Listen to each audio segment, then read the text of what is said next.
স্বাদ বদলের রান্নাঘর থেকে প্রত্যেকে শুভকামনা জানিয়ে আজকের পর্ব শুরু করছি। আজ আমি আম, দুধ, সুজি দিয়ে একটি মিষ্টি আইটেম বানিয়ে নিয়ে এসেছি। দেখতে থাকুন কী করে এটি বানিয়েছি।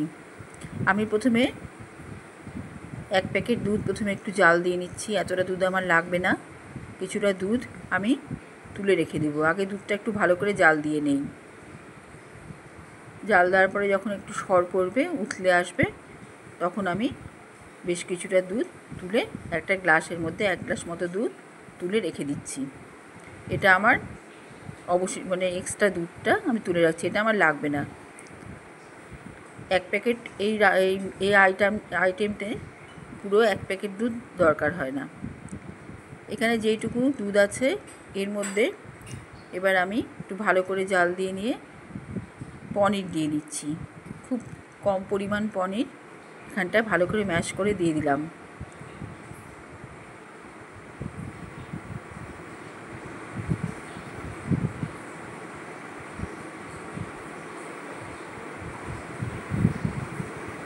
এরপরে আমি এর মধ্যে একটু সুজি দিব।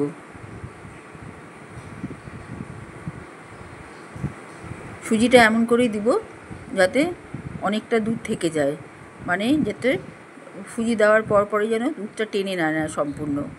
কাজেই আমি এই বাটির 1 বাটি আর একটুখানি দিয়ে দেব।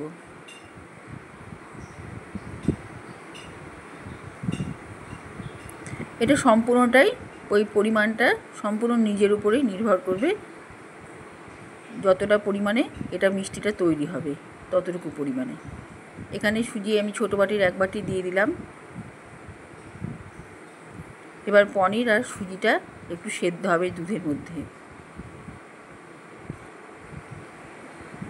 মিষ্টিটা খুব হালকা, এটা রাত্রিবেলা ডেজার্ট হিসাবে ব্যবহার করা যেতে পারে। তাছাড়া এটা ব্রেকফাস্টেও খাওয়া যায়। খুব হালকা মিষ্টি আর খেতেও খুব সুস্বাদু আর পুষ্টিকর তো বটেই। এর মধ্যে যা যা উপাদান আছে সবই পুষ্টিকর। এখানটায় আমি দুধটায় পনির আর সুজি দিয়ে প্রথমে একটু জাল দিয়ে নিচ্ছি ভালো করে। এটা যখন এইরকমভাবে একটু মাখা মাখা হয়ে এসছে, এটা এবার ময়দা দিব, কারণ এটাকে আমার একটু শক্ত ডো তৈরি করতে হবে। সেই অনুপাতে আমাকে ময়দা দিতে হবে এখানটায়।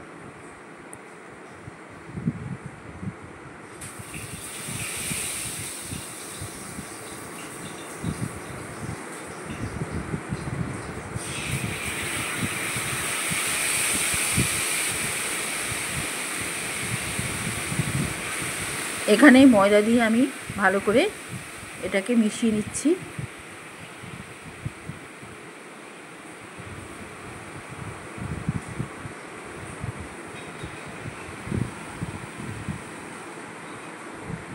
এইভাবে আস্তে আস্তে এটা ঘন হতে থাকবে আর শক্ত হতে থাকবে। এদিকে আমি একটা কড়াইয়ের মধ্যে বেশ কিছুটা রিফাইন তেল নিয়ে নিয়েছি, সাদা তেল, এটাকে ভাজার জন্য।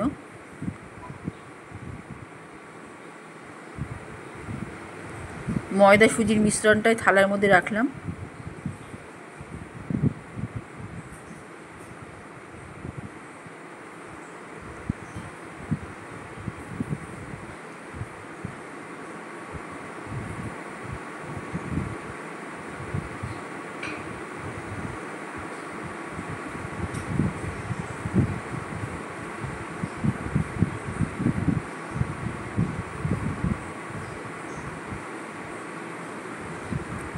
এই মিশ্রণটার মধ্যে দুধ আছে, সুজি আছে, পনির আছে, এবার আর ময়দা আছে দিয়ে মিশ্রণটা এই ডোটা তৈরি করছি। আর একটু ময়দা এবার ছিটিয়ে নিচ্ছি যাতে বাইন্ডিংটা ঠিক মতো হয়, হাতে লেগে যেতে না থাকে।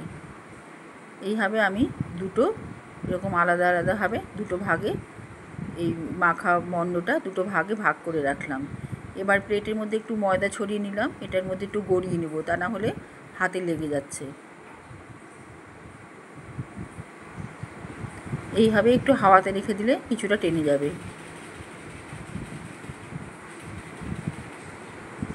এবার তার মধ্যে আমি একটু গুঁড়ো দুধ মিশিয়ে নিচ্ছি, যেটা টেস্টের জন্য।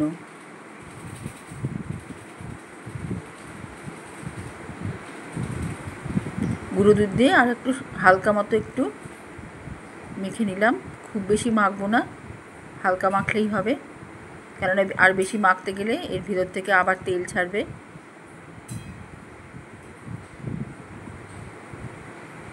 এবার এদিকে যে সাদা তেলটা নিয়েছিলাম প্যানে, এটাকে ভালো করে গরম করে আমি গ্যাসটা অফ করে দিলাম।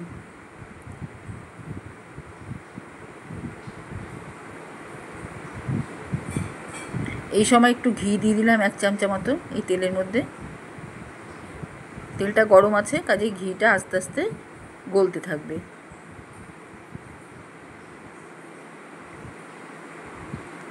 ঘি গলে গেলে আমি এরকম একটা ঝাঁঝরি হাতার উপরে এরকম মিশ্রণটা রেখে আস্তে আস্তে এটাকে ঘষে নিচ্ছি। এবার এরকম সরু সরু ঝুড়ির মতো পড়তে থাকবে। আম দিয়ে নানা রকম ডেজার্ট তৈরি হয়, আম ক্ষীর, আমের পায়েস, নানা রকম বরফি, সন্দেশ। কাজেই এইটা একটু আমি এটা মাথা খাটিয়ে বের করেছি। এটা একটু ইউনিক আর সবথেকে বড় পুষ্টিকর আর খেতেও ভালো।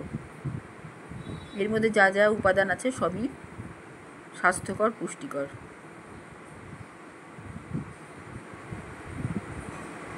আর খুব হালকাভাবে তৈরি করা, খুব একটা গুরুপাক না। পরোটার সাথে খেতে খুবই ভালো লাগবে, রুটির সাথে।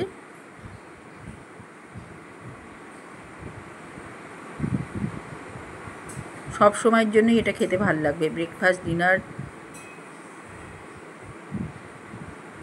এবারে আমি আবার এটাকে একটু হালকা হালকা ভাজা ভাজা হলেই আমি এটাকে ছেঁকে তুলে রাখছি।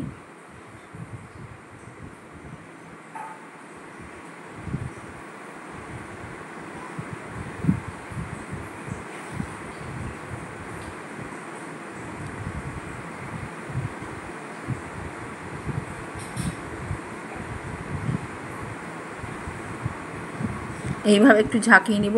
তেল গরম হলে, বেশিক্ষণ রাখলে এটা লাল হয়ে যাবে। তেলটা পুরোপুরি বেশ গরম হয়ে এসছে। এবার এটাও অনেকটা মুচমুচে হচ্ছে, ভাজা হয়ে আসছে। এবারে আমি আর একটা জায়গায় বেশ কিছুটা পরিমাণ মতো জল আর চিনি নিয়ে নিলাম।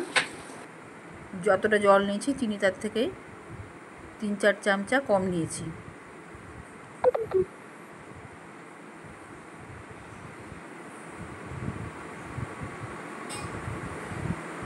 এবারে এটাকে একটু ফুটিয়ে নিয়ে গ্যাস অফ করে এই যেগুলো ভাজলাম ময়দার, সেটা দিয়ে দিলাম।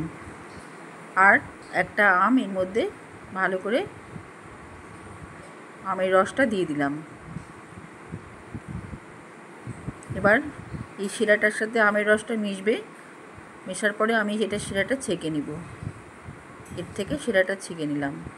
নিয়ে যে শিরাটা প্লেটের মধ্যে ছেঁকে নিলাম, ওখান থেকে একটু সামান্য এর মধ্যে দিয়ে দিলাম, এই ময়দার এই প্রিপারেশনটার মধ্যে দিয়ে একটুখানি স্ট্যান্ডিং টাইম দেব। এটাকে মজে যাওয়ার জন্য আর কি, যাতে রসটা আর একটু টেনে নেয়। আমের রসটা এর সাথে মিশে যাবে। একটু ঢাকা দিয়ে রাখলাম। এবার অনেকটা শুকিয়ে এসছে, এবার অনেকটা রসটা টেনে এসছে, কিছুটা ঝরঝরে হয়ে আসবে। আর আমগুলো ঠিক এরকমই থাকবে।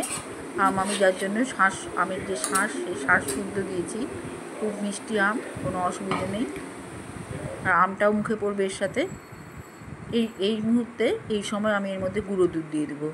এখানে বেশ কিছুটা গুঁড়ো দুধ দিলে ভালো লাগবে খেতে।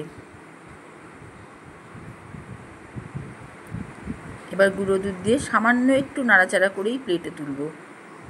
পুরো ঘাঁটাঘাঁটি করব না, হালকাভাবে একটা প্রলেপ দিয়ে দেবো গুঁড়ো দুধ দিয়ে এই অবস্থাতেই আমি প্লেটে তুলে নিচ্ছি। এটা রুটি দিয়ে খেতে, মুড়ি দিয়ে খেতে খুবই ভালো লাগবে, পাউরুটির সাথেও খেতে ভালো লাগবে।